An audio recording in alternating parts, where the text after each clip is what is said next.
Welcome to The Explainer. Today, we are diving into a pretty provocative document, one that makes a radical claim about AI and its potential for control. It even calls it a lethal injection for society.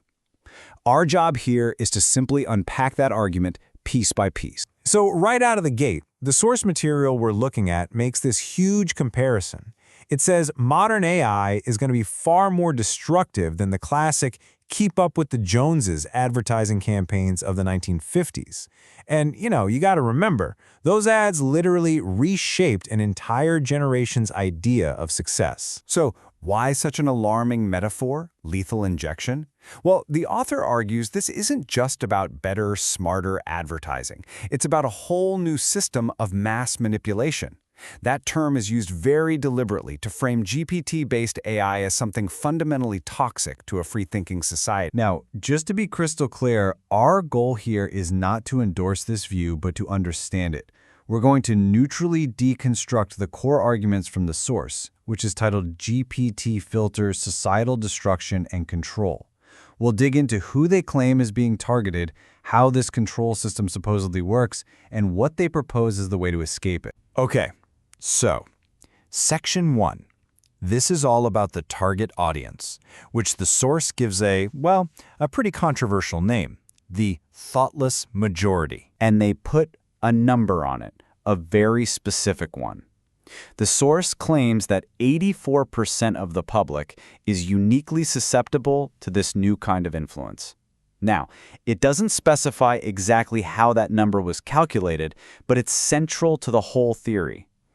So, what defines this group? Well, this is a direct quote from the source. It describes this group as a thoughtless majority that have a not very smart IQ and heavily open to indoctrination. To build this case, the author then draws these historical parallels to other methods of control, pointing to things like Nazi-era propaganda and even the domination practices of the ancient Roman Empire. And here's the crucial point. The source doesn't see AI as something that came out of nowhere. Instead, it's framed as an evolution. It's just the latest and greatest step in a very long timeline of social control, from ancient history through the rise of mass media, all the way to today's AI chatbots and copilots. So, how exactly is this control supposed to work? That brings us to Section 2, the two-loop control system. The source actually proposes a specific technical model to explain it. And this diagram really is the heart of the entire theory. I know, it looks a bit complex, but it basically describes a machine that's designed from the ground up to influence an audience. Let's break down its two key parts. So the system has two distinct parts that work together. You've got the inner loop, that's the core AI model, the brains of the operation, you could say, and then you have the outer loop, which is all about how that AI is used to control the audience. Let's start with that outer loop. According to this model, the outer loop is all about the inputs, the stuff that shapes the AI before you even ask it a question. The source points to propaganda, paid influencers, political agendas, and our own user profile data as these key external filters that steer the AI's output, often funded, it claims, by billions in advertising dollars. Now for the inner loop, the machine intelligence itself. Here, the source argues that the AI's neural networks are being technically manipulated.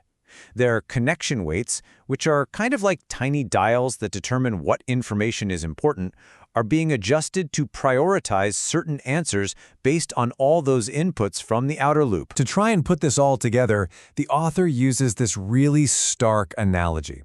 They claim that when you or I interact with these AI systems, it's not a fair exchange. It's like sitting in on a rigged card game, where you don't even know the rules, and the dealer definitely has an agenda. So, after painting this really bleak picture, the source does actually propose a way out.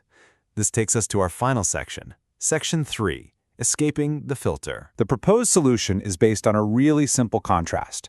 On one side, you've got these public systems, which the author says are vulnerable to all kinds of pressure, and on the other side, you have an alternative that they call open ownership systems. This alternative model is all about one thing: decentralization.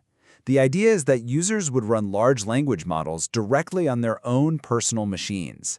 By doing this, the source argues you free yourself from the commercial and political influence that's baked into the large public systems.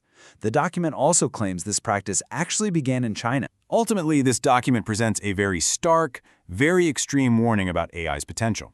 And whether you agree with its conclusions or not, it leaves us with a really fundamental question that gets to the very heart of AI's future. As this incredible technology gets woven into our daily lives, how do we make absolutely sure it serves to empower us, not to control us?